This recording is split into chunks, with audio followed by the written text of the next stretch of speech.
कृषी मंत्री माणिकराव कोकाटेंना मोठा दिलासा। नाशिक सत्र न्यायालयाकडून शिक्षेला स्थगिती। अपील सुरू असेपर्यंत आमदारकीवरचं संकट दूर।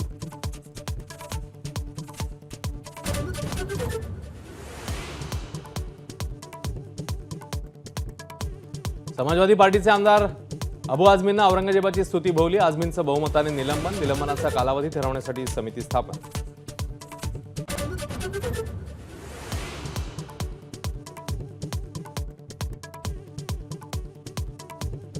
आझमींना उत्तर प्रदेशला पाठवा, उपचार करू। योगी आदित्यनाथांचा हल्ला बोल तर निलंबन करून तुम्ही सत्याचा आवाज दाबू शकत नाही। अखिलेश यादव यांचा पलटवार।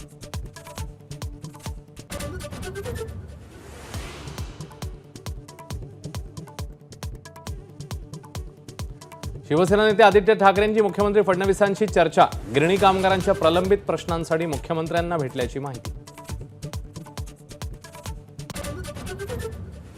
मोबाईल हॅक करून इंद्रजित सावंतांना धमकी। शिवाजी महाराजांबद्दल आक्षेपार्ह बोलणाऱ्या प्रशांत कोरटकरचा दावा। नागपूर पोलिसांच्या सायबर सेलमध्ये लेखी तक्रार।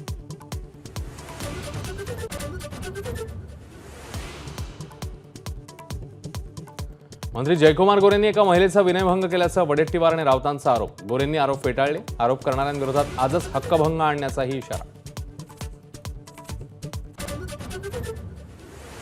बीडमध्ये 5 वर्षात तब्बल 276 खुनाचे गुन्हे। मुख्यमंत्री फडणवीस यांचं सभागृहात लेखी उत्तर। 260 शस्त्र परवान्यांपैकी 199 परवाने रद्द करण्यात आल्याची ही माहिती।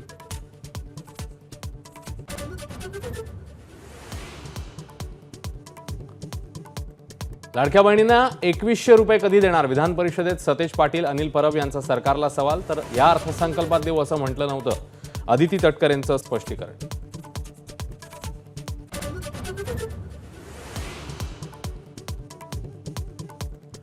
जात पडताळणी, डोमिसाईल, नॉन क्रिमिलेअरसह सर्व शासकीय प्रतिज्ञापत्रासाठी आवश्यक 500 रुपयाच्या स्टॅम्पमधून अर्जदारांची सुटका। महसूल मंत्री बावनकुळेंचा निर्णय। तात्काळ अंमलबजावणीचे आदेश।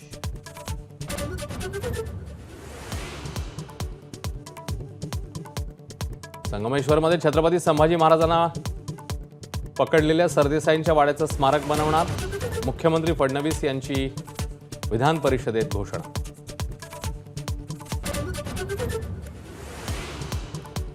अभिनेत्री राण्या राव हिला बंगळुरू विमानतळावर अटक। दुबईवरून तब्बल 14 किलो सोनं गैरमार्गाने आणल्याचा आरोप। राण्या राव कर्नाटक पोलीस महासंचालकांची सावत्र मुलगी।